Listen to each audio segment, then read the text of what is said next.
All right, family, testing. Let us know that you can hear us okay. Gotta pull up this other screen real quick.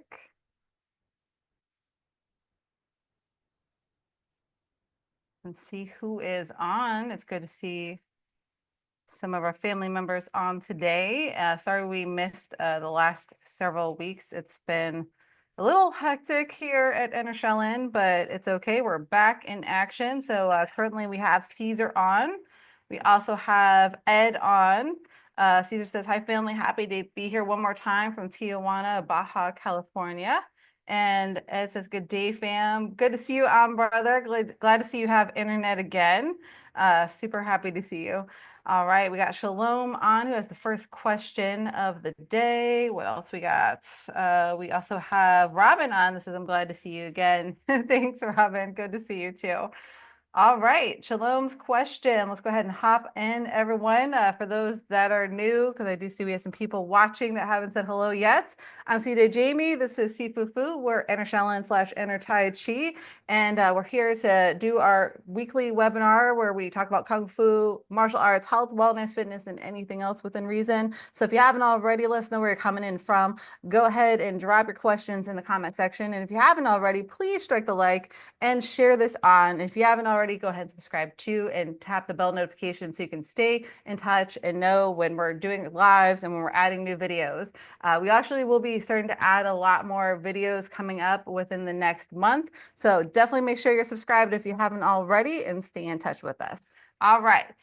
Let's see. Shalom says, hi guys, Sifu, if your opponent is already with his hands up, how do you get in and finish him fast? Thanks. Okay. Obviously there's no one answer because it depends on how he stands, on the type of person he is. But the best chance to finish a fast move, like fast and get in successfully and while maintaining safe, is a fake side feign with a side kick. Throw your hands up, let him think it's here, and then go for a side kick. It's one of the fastest, most powerful, and easy moves to execute, and it really throws people off. So if a guy's got his hands up, like she's like got her hands up like this and like don't let me in, you just go, you can get in right away. It's one of the fastest ways you can kick someone and get them right. Just give them a hand up, let them think it's in your hands, and then you advance with your hands like this, and you just go and you're gonna basically move your rear foot as you bring your hand out. So you're actually gonna do like this, and you see the hands up, you go, and you let them think it's your hands, then you throw it back and you bring your leg in from that. And it's a very, very, very, very fast move. It's deceptive and it's powerful if you know how to properly kick. If you do a shuffle side kick, I mean, you could literally blow out their stomach and you could drop them. It's very powerful if you know how to do a shuffle side kick well. The feigning actually throws them off, but also the side kick keeps you safe, but it allows you the fastest way to get in and has your most amount of torquing power to get in with a kick. So it keeps you safe. It's very fast. It's very efficient, very effective.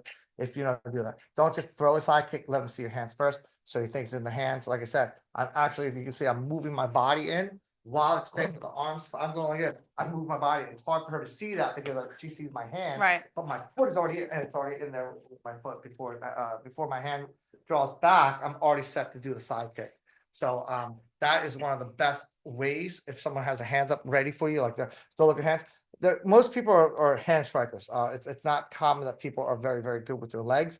So those people are looking at hands. It's one of the things we see all the time. So really let them see your hands, come up with a rear leg shuffle.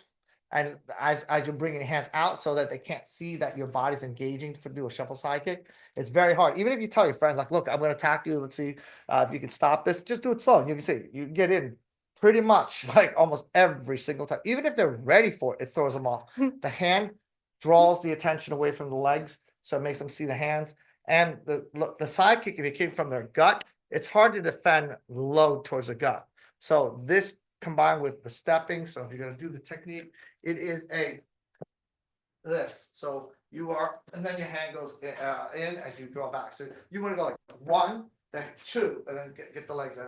And you do that together. You learn how to combine that. It's very, very, very fast. I've done a lot of seminars where I tell people, look, get ready. I'm going to come in. I'm going to attack you. So all you have to do is just tap my hands or my legs or whatever to stop me. I give them that. They tap. They go after the hands. My foot's already in there. They can't even see the foot. It's hidden because of the arm. So it's the best way to do it. Right. Good feigning technique there. All right. Okay, sorry. I thought Seafood Larry was about to say something. He looked like he had something important on his mind, but apparently he's going outside. All right, let's go and see who else we have going on here. Gregory is coming in from California. Awesome, Gregory. We have a lot of people out in Cali. What part are you coming from, if you don't mind sharing with us? Gregory also says, what is the main principle of no doc nah? Great question. If I could say it in one word, you know what that word is? I don't know. What's that word? Control. Oh, The main thing about NDN is about controlling energy, not overcoming energy. Problem with overcoming energy is the bigger, stronger people have the advantage over you. Controlling energy is I'm going to manipulate the force that's in front of me. So I don't know if you're new to NDN. What we do is we learn how to manipulate energy rather than overcome energy. We learn how to convert it rather than try to overpower it. So one of the things that we do is like, I don't know if you've seen this, where she puts her hand like this. okay. If I were to push against her, she pushes against me. Obviously, she's much stronger. She's got more force behind that over my one finger. That stress on my finger cannot take against the force. When she does it again, I do like this. You see, I can push her back. That's because every time she's pushing me, I'm converting that energy back. I'm not opposing it this time. So you can see I'm able to extend it. Whereas the first time I push straight, she pushes straight. She'll overcome it. She has just more mass. My finger can't take the stress. Right. But the second time, every time she adds pressure, I'm converting it back to her rather than opposing it back to her. So that's really what we do. We learn how to control energy. We study the science of energy and how it works. Like, for example, there's only two types of motion, and I'm sure a lot of people have been here a long time that exist in the universe. They know the answer. You know what the two types of motion there are in the universe? Okay, I'll just say it fast so we don't waste time. Linear motion, circular motion. That's the only two type of motions you have. If you say forward and backwards, that's directional force. That's not forward force. So there's only two types of motion we have: linear motion, circular motion. Okay, what do you get to combine when you combine the two motions together at the same time? You know what it's called? I'll give you 5 seconds. Think of a drill. So it's called a spiral. So learning how to use spiral is what we learn to use. We create forward pressure through the drive, but we turn the pressure so that way we can create pressure on the opponent. The torquing of the wrist takes the pressure off of us. So we're able to put pressure on the opponent while taking pressure off of us at the same time. And again, we emphasize the wrist control more than anybody else. A lot of people do it from the shoulders. We emphasize a lot of our techniques based on the wrist, not from the shoulders. Shoulders is used, don't get me wrong, I'm not saying not the shoulders, but the shoulders job is to be a support, not really to be the main guy. He's the guy who supports. So the shoulders like the first floor, the forearms like the second floor, and the wrist is the third floor. The higher the building is, the higher the rise, the more expensive the places to rent. So wrist is our ability to control, arms are ability to create force, create structure, create intent. Our wrist is the ability to control energy, focus energy, and convert energy. Yep. And Gregory, I know that it sounds like you're probably new to what we do here with the No Deck Na and everything. So if you want to get like a basic fundamental principles guide, we have a free one that you can get. It's our ebook, and you also get some bonus material, our 5-day intro course, and some other cool seminars and little bonus footage that we have shared. Well, it's not really little, like I think there's like several hours of bonuses that we shared with you. You just go to enershaolin.com/gift, fill out that form with your best email and information, and then you're going to get another email to confirm your subscription, and then you'll get a welcome email with how to access that information. So definitely go check that out. It's definitely a really awesome guide to help you understand a little bit more about what we do here at Enter Shaolin. And welcome. It's good to have you. Let us know if you have any more questions. All right. Shalom says, Sifu, how do you get in with only your hands? So instead of doing the kick, if maybe I don't feel confident in my kicks yet, how can I get in with my hands? So legs are actually the best way to close in the distance, and there's a few reasons why. Now I can say hands, but hands are harder to do because people will back off. In other words, if she's got her hands up and I try to bring my hands in, like come into me, most people will back off. As soon as they forward pressure, they will move away because they don't want to get engaged with the hands get caught. So that's why the legs are ahead of an advantage, because they can close the gap even if they step backwards. When you're trying to engage with the hands, people will actually move away, they draw backwards. So it becomes very difficult to strike with the hands, especially like they're on guard, they're ready for you. They will back off. If you ever watch MMA, when the guy's trying to punch, they always back off. They're always moving away. So it becomes very, very difficult to strike with the hands. So they'll look around and they'll just be like kind of like out a little bit, but the best way is to create feigning techniques. Okay. So feigning techniques are the best way to close in on people. So she's got her hands up and I go like this. I might go and go like that. I might bring my hand up and then draw down and then go back up. So feigning is the best. So people, Bruce Lee always said, two people with equal speed, equal power, equal skill. The one who knows how to feign the other guy has a chance to win. Right.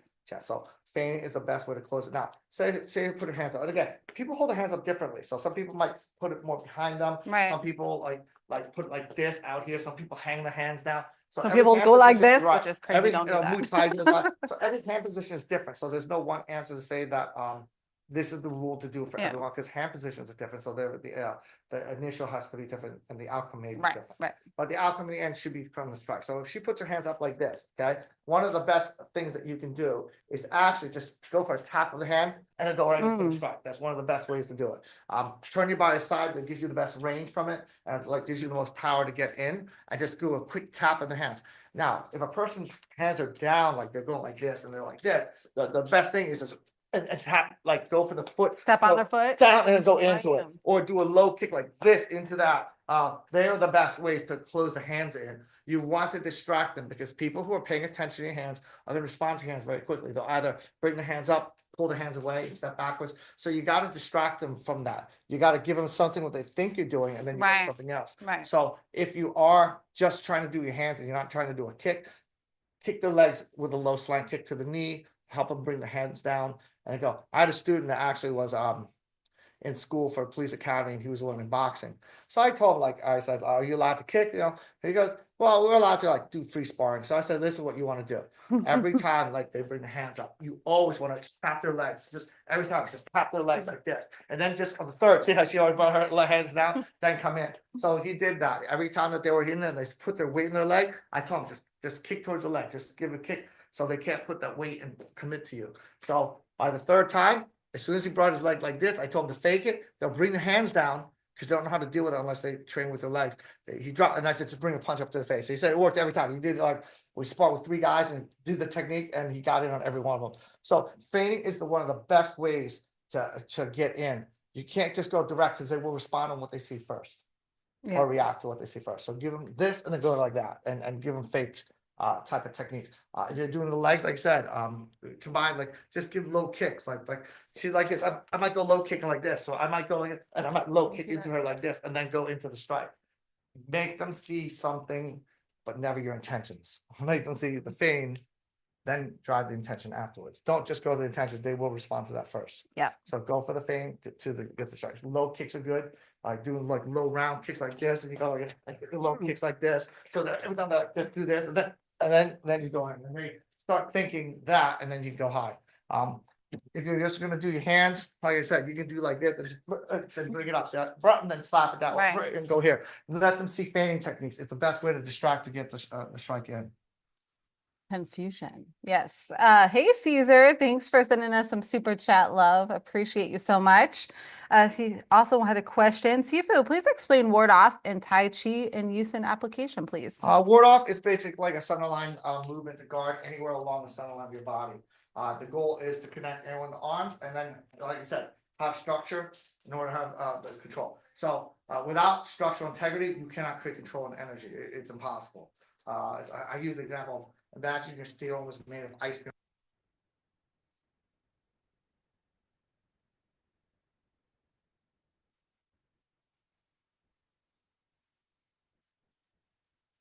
Off is making sure that the base and the arms up, and then the ward off is from the wrist. So she's punching me. I just go to it and now my hand go in. Or I can go like this and just use it like this and then go into the body. Again, it's creating that base structure in here. So just bring your arms up, and again, keep the energy going to the hand and just rotating the wrist. All you have to do is really turn them off the line of attack. You don't have to get rid of hands. Like my philosophy is what? Never get your opponent's hands out. It should be always getting your hands in, right? Yep. So our main focus is never to get his hands away from us. It's to bring our hands into them. So ward off is about getting the hands up here. If she throws a hook punch, it's about getting that structure and pushing it in my face, like sit and then the turn. See how she lost her balance? Again, the reason why people lose that is because they don't have the structural integrity. If you don't have structural integrity, you cannot create control. So she's punching me, don't hit me, but if my arm drops, there's no way I could turn her off. I have no structural integrity. If I'm like, there's no structural integrity there. So you have to have some type of structure in order to create control. So she's punching me. I connect with a structure. You can see the base, the drive here, and then she's pushing that's where my wrist can turn, and that's where now I can get in. So ward off is about having the structural integrity with the control. So structural integrity is having that base drive, and the control is the ability to turn the wrist while maintaining the base and drive. So ward off is always a connection from here. So this is no matter how it is, I don't look for a point.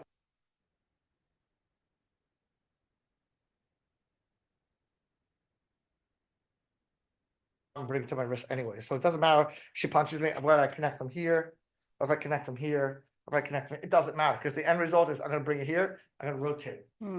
If it goes from here, rotate.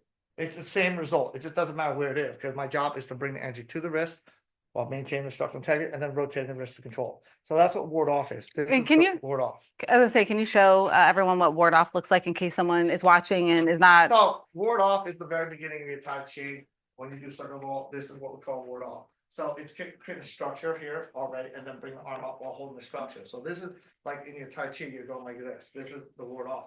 So this is you learn how to bring your energy up without doing this. See, that's me throwing my shoulder. This is me having my base. So a base structured hand. So now you can see how it's powerful, yet it's fluid. I'm not saying rigid because I don't put the energy in my arms.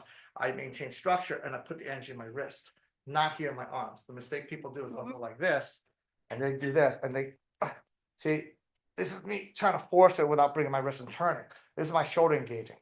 My shoulder shouldn't engage on turning. My shoulder should engage in basic, then driving, then torquing.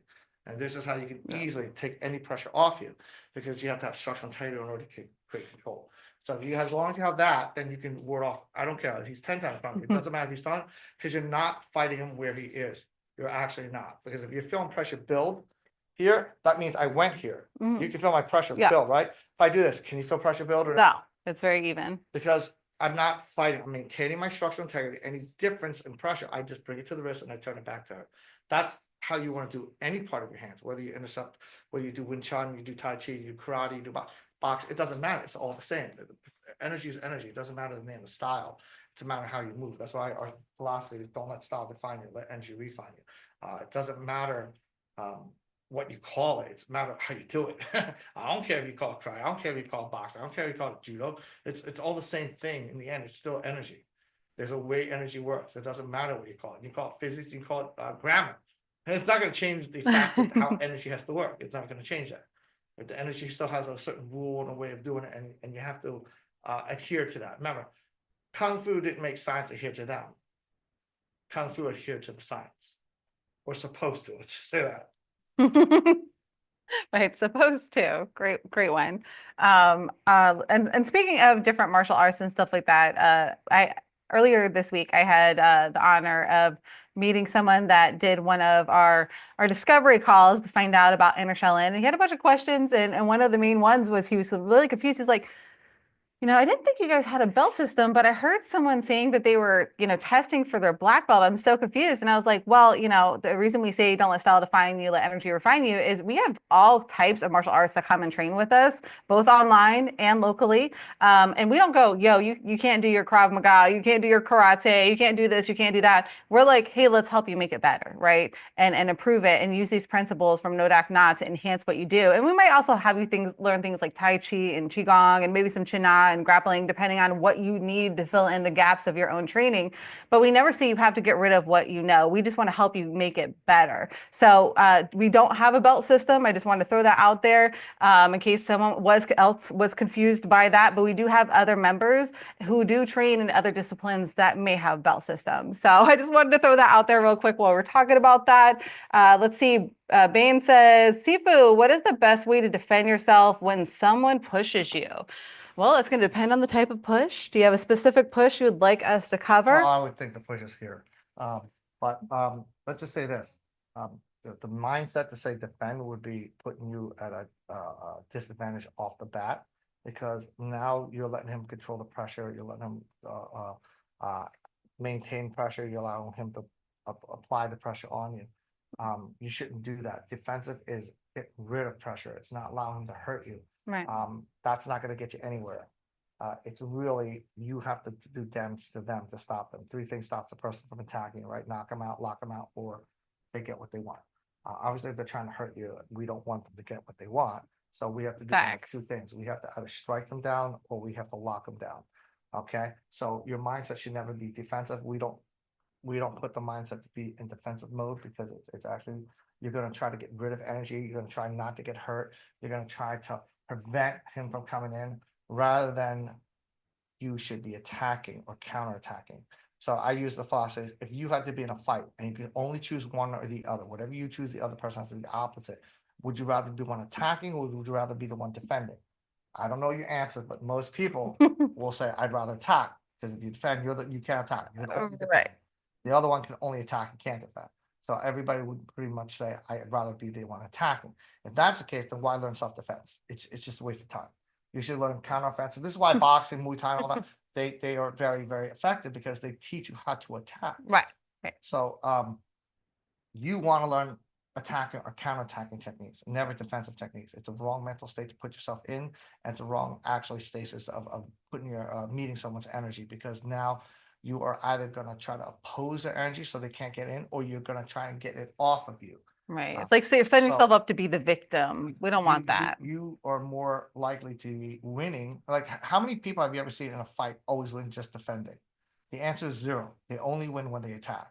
So learn attacking techniques or counterattacking techniques, but never defensive techniques. It was, well, don't we want to defend and attack at the same time? Well, why don't you, instead of defend and attack, why don't you attack and attack at the same time? The best defense okay. is what? So a good offense, baby. So the best thing to do is to create pressure back to your ball. If you're pushing me, for example, Okay. I don't try to like get rid of it. I actually want to take it from here and I want to use it to attack. So I'm converting the energy to make an attacking mode. She grabs me again. So I brought my elbow on, so I intercept it, so I make the control to hit. I don't do this and go like, well, I don't, because my body, if I think defensive, I think to get away from pressure because I don't want it to hurt me. I think that they're going to hurt me. So my mental state is, I got to defend so I can't have them hurt me. You should be the one, okay, I'm going to hurt him. Like, don't come at me hard because I'm going to strike this technique. So some of the techniques that they're going to grab, don't push all, yeah. Some of the things that you do, you can slam their hands together. So see, and then you go into them. So there are things that we do where we make it an attacking mode or a counterattacking mode. What's the difference between attacking and counterattacking? Who strikes first? She might throw the first punch. I'll be the one land the first punch. Right. So that's me counterattacking. If she raises her hand about to punch me, let's say, and I punch her, I'm attacking her. But if she brings it out first, I might go into an attack mode. I hit her arm, hit her face. So that's a counterattacking mode. So our mindset is always create attacking mode. So one of the easiest things, now this is based on them pushing your chest. Now, not bum rushing, not this. It's based on them coming to you and extending the arms for right. Right. So that type of thing. Now, it depends on your range, obviously, because if you're this close, it's gonna be difficult to do certain moves, okay? Because I don't have the freedom of creating space. If I'm here like this, and I'm here, she does it, I have it. This is one of the easiest things to do. Take your hands, just turn your wrists in together, make your hands slap together, bring it down, and go into the strike. So it's one of the easiest ways. Just think clapping, like just folding your hands together as I bring the hands up this way. Just close it in together. As soon as you close it in together, put one hand just to bring it down. It doesn't matter which one, whatever was more comfortable for you, and bring the other one up to the strike. So just make them clap right there and then just go right on in. So if they are trying to grab you and they have their hands up, you can make their hands slam together and hurt their hands, especially when you do it fast and hard. So just put your hands this way so that it won't hurt you. Okay. So when she says it, see, it's in. Like I can just go in. One of the easiest ways, especially if they do this, because you're gonna slam their bones on their thumbs like that. It really hurts them. Yeah. So It you does just, not again, feel good. it's like clapping. So do it very slow. It's like me going like this, and I'm just clapping my hands together. I keep my elbows on. Don't clap with your arms up. You have to keep your elbows down. Otherwise, you're creating all the space here. There's no pressure on her. You got to keep your elbows down and just clap. So I just bend at the elbow. See, I don't lift my arm. If I do that, I'm at a loss. I just bend my elbow, bring my hands up. I just clap together and just bring one hand out, one hand in. Then you can follow through with punches, kicks, whatever. But that's one of the easy ways to do it. She's pushing me. I just clap and I go right in. So I just do this. Woo. Clap it up. But don't lift Clap your it arm. up, If you slap do it. this, when you lift your arm like this is bad. You don't want to lift your arms like here, like you want to just bend, clap. Then just one front or whichever one's in front of you. So just don't lift from your shoulders. Okay. So you bend with the elbow. because that's all you want to do. Lifting from the shoulders will put the energy back into you. It also opens up your elbow, so you can't put the bottom pressure. You have to keep it down like this, so you close from the bottom pressure and the top pressure. So just both going. The easiest way to do it. Hope Easy that helped. peasy, lemon squeezy. All right. So Gregory said, thanks all. Got to go to work. You're so welcome, Gregory. I hope to see you again.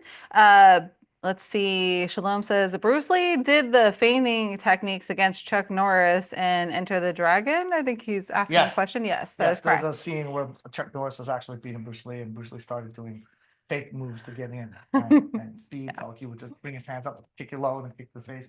Yeah, so he actually implemented that thing there. So yeah, that's good call. Correct. You got it. Let's see.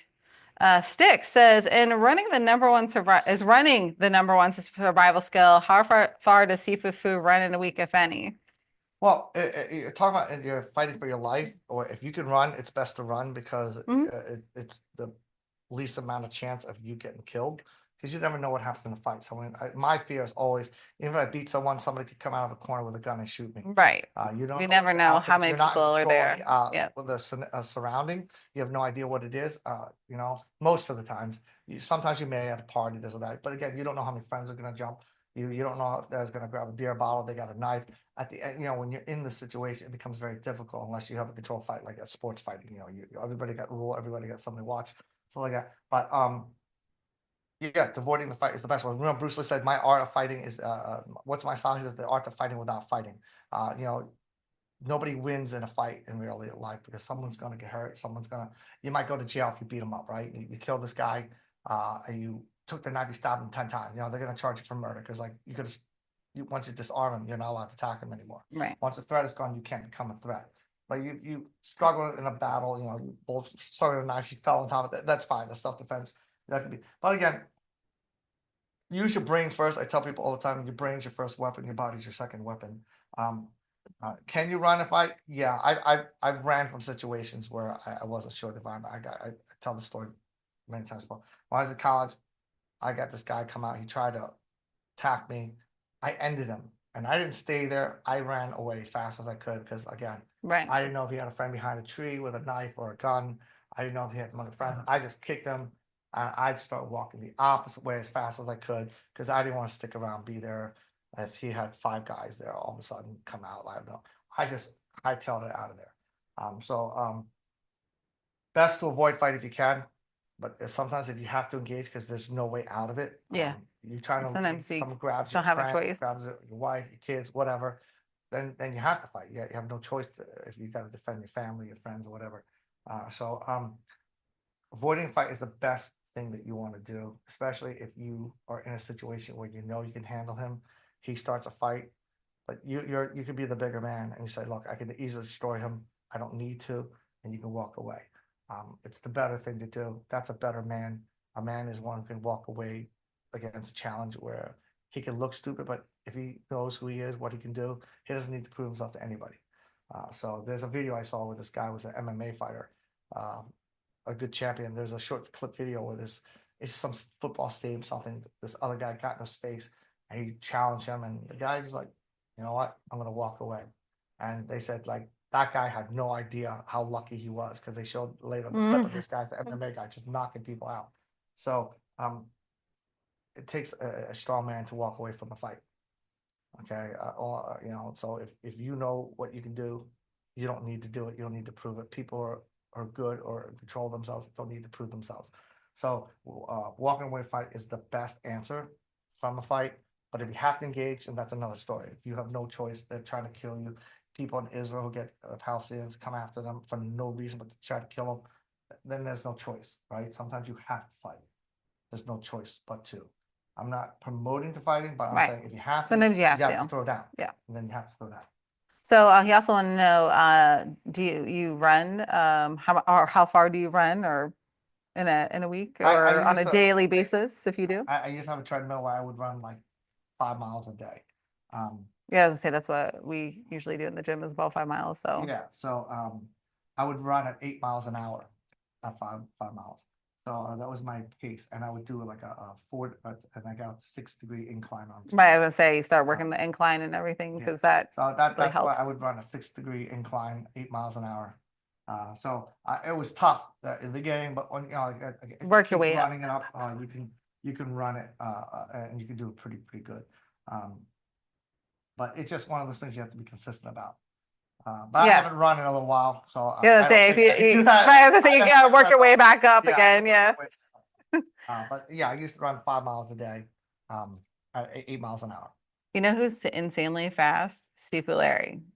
Like, I don't even know how he runs as fast as he can. It's crazy. But yes, running is great. Sprinting specifically, like being able to have that short, fast burst to like get out of dodge quickly, like that is a great skill to have and really good for building your leg muscles, and which, if you guys don't know, taking care of your legs is super important, as well as your core for longevity and just general well-being and health into your later, many great later years. So let's see if we have any other questions. We still have some time, fam. It is only, I think it's like two. Well, my clock, I think on this computer might 2:12. yeah, say, okay, this one's right. So it's the other computer that's a little bit off. So it's 2:12. So we still have a little bit of time. So let us know if you guys and gals have any other questions. We will be meeting you next week at the same time, right, Sifu? Or okay. All right. Just making sure. So we will be with you guys next week as well. So if you don't have any questions now, that's okay. But maybe you think of something between now and next week. You can write it down, or if you want, you can always send it in. Even if you can't be here, if you want to send it in to me, I'll make sure that it gets covered and taken care of. Six says Geronimo had a strong running game. Yeah. No, running is an amazing ability to have and stuff like that. So, and for some people, like they don't even walk enough. So, if you wanted to get started, you know, getting a good running game on, like start with being able to walk far distances and build up your endurance that way, and then start working into running, part of it, like, walk fast, run kind of back and forth and work your way up to being able to run on a regular basis. It is definitely a great exercise and useful if you can run away. I always just think that, there's that element of surprise, right? Like you might be running away from a fight and that guy says the fight's not done and pulls out a gun and shoots you while you're running from behind. That's why you really have to know that the people that you're around, and feel out the crowd and the energy of where you're at, and just be very self-aware, because sometimes even if you're trying to walk away or run away, the fight isn't over. So just be, aware that sometimes that doesn't always work out in your favor. I don't want to scare people and freak them out or anything like that, but I just want you guys to be aware that that's not always an option to run away or walk away from a fight, because sometimes the other person has different ideas. All right, family. Well, if we don't have any other questions yet, is there a short lesson that we can do for them? Short lesson. 15 minutes. All right, we can do a quick hand striking technique, Okay, let's do it. unless anybody has any questions. Anybody have any questions? Going once, going twice. If you guys haven't already, please do strike the like and share this video. It does help us to get the word out, and we much appreciate it. All right, So thinking I'm gonna we're do good. like a grapple, anti-grab. Someone grabs your hands.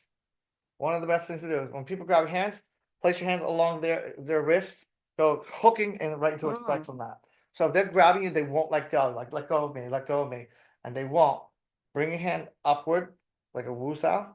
The other hand's gonna come into the V where the split is, and you're just gonna hook your thumb side, pinky side. It doesn't matter as long as you have some pressure on the wrist. You're gonna kind of make it like a circle. You're gonna rise up first. Don't push over. Don't let me go. Don't push over. You immediately feed. You want to bring it here, and you want to bring your fingers to the sky. See how I bring it up? I Immediately can turns already their feel wrist, that. Yep. and then you arc the wrist and go right Mm. to the strike from that. It's a very fast. So you just go, and then you can break the grip and go into the strike. So you want to make your wrist small in a circle. So don't be like this, because that's not your wrist. That's your arm. You just want to bend. See, I'm bending. This is what I want to do if I move it. So I want to go up. I want to bend at the elbow. I don't lift the arm. I bend at the elbow and press the pressure. So if she's holding me tight, she'll feel the wrist want to break. That's going to come in. So you can just do this very simple move. So it's just one, bring your fingers upward like this and bring the hand in towards their wrist. You don't want to do it on the bone, because when you're going to do this, you're not going to hit the joint. This is not going to bend. You want to bring it right into the wrist. She's going to feel her wrist bend and then just make a circle, file right up into the strike. Yeah, it feels like if I hold on or try to wrist hold will- on, it's just gonna be really bad for me. So Yeah. you Her really wrist will feel like if you do it. I gotta let go for, you know, my own safety at So this point. if she wants to hold on, right, and hold me tight, Mhm. and you move and you feel her fighting pressure back on you, you didn't turn the wrist, you pushed the arm. Because if I do this slow and she don't let me do it, Okay. and she can feel her arm engage. Can you Mhm. engage your arm? Yep. If I do this, can you engage your arm? No. Okay. If she can engage her arm, that means I'm pushing back into her. I'm extending. You see, I'm pushing into her. You don't want that. You want to just bring all the energy up into your fingertips, and your fingertips point to the sky. Then you go like that and just connect and just hook it and hit it. So you want to make sure the pressure goes to the wrist, not to her arm. That's why she can engage. If I go like this, she's engaging. I bring it to the wrist. It's not her arm anymore. No. It's only the joint. No, it's getting So I pulled can away. just affect the joint. So this is how you want to do it. So one, just point your fingers to the sky.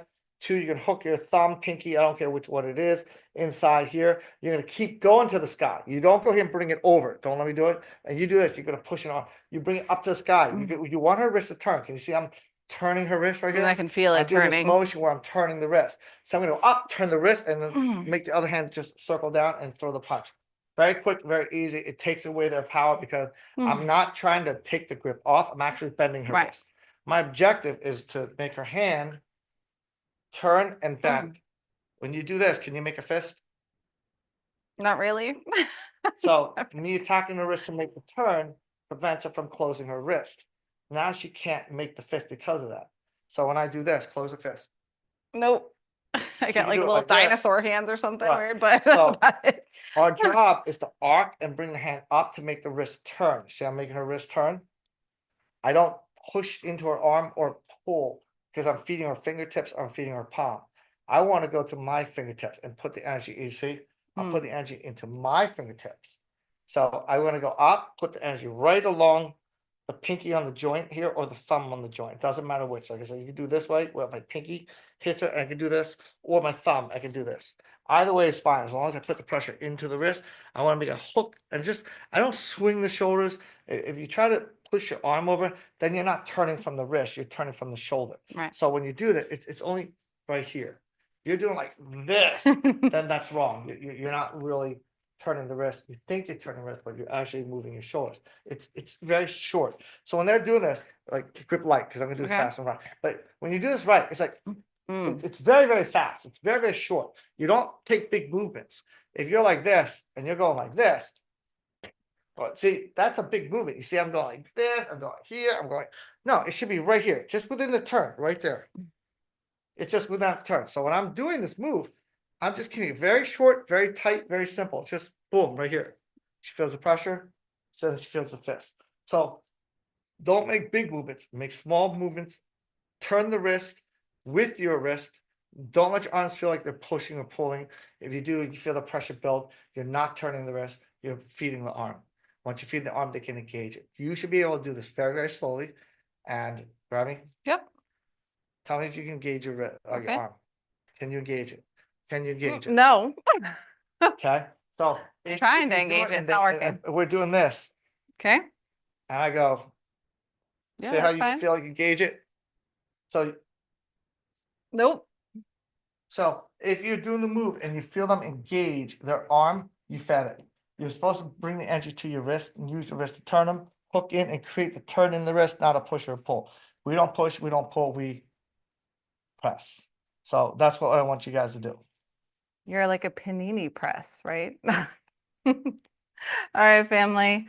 Well, I don't see any other questions or comments, so we're going to go ahead and wrap this up early, just a little bit, because we're going to go prep for our members only Q&A and grab some water. But it was great getting to spend our Saturday with you all. I hope to see you next week. If you need to reach us between now and then, feel free to reach out at support@entershaolin.com or give us a call at 1-844-9-KUNG-FU. We love you all. Peace. God bless. See you next week.